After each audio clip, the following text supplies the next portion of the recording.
دا د پیښور بورډ بازار دی چې ورته وړوکی کابل هم ویل کیږي د پاکستان حکومت پریکړه کړې چې د 11 مارچ پورې به په پاکستان کې میشت هغه افغانان چې غیر رجسټر دي او افغان سیټیزن کارت لري هغوی به له پاکستانه لیږل کیږي بیرته افغانستان ته خو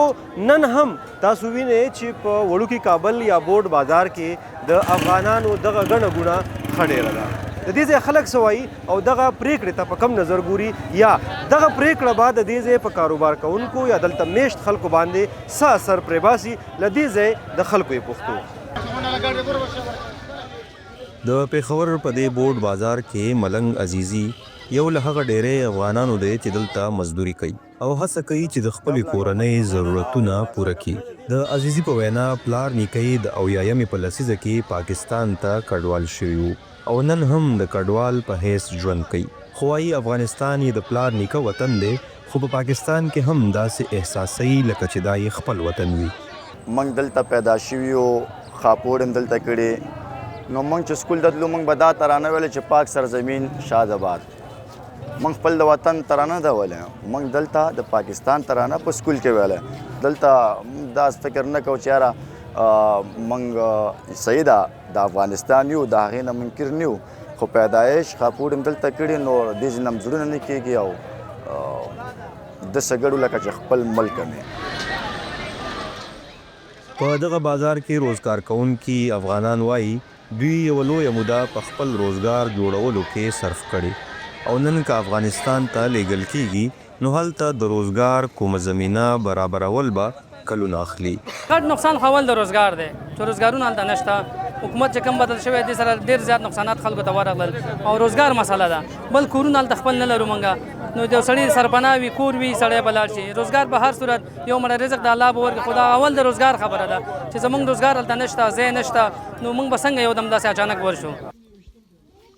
افغانستان چې له تیرو 15 لسیزو راهیسې د نارامۍ ښکار دی د سور انقلاب وروسته په لومړي ځل افغانان کډوال شول بیا د وروسته ماتېدو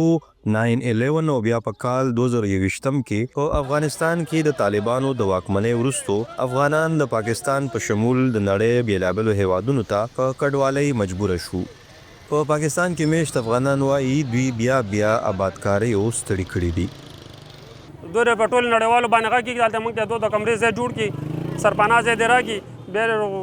وشړي څه پروا کې د مشکل نشي مړی دغه هم د پردي مزدوري کوو هلته خپل وطن خپله مزدوري به کوو او مړی رزق به الله پاک راکوي مهم د سرپناه ځای ده د پاکستانی دولت د پریکړې وروسته دلته میشت افغانان د بې باورۍ ښکار دي او وایي د بیرته لیږلو اوازې د دوی روزګار اغېزمن کړی دی نو دلته په دې لږو باندې هم د دوی کار روان ده بیا هم ډېر ټول افغانان خوشحاله دي په شمول زمونږ خپل هم روزګار هم دلته ډېر وخت ډېرې مودې راهیسې موږ هم دلته روان کړ تقریبا 10-12 کاله کېږي زموږ خپله نو ټول خوشحاله اوسه پورې الحمدلله خو موږ دا دلته چا داسې د څه کمی نه دی را محسوسه کړی که هسپتالونو کې دي که زموږ سکولونو کې دي زموږ ټول هم داسې الحمدلله زموږ ټول هغه د ژوند نظام هم ښه روان دی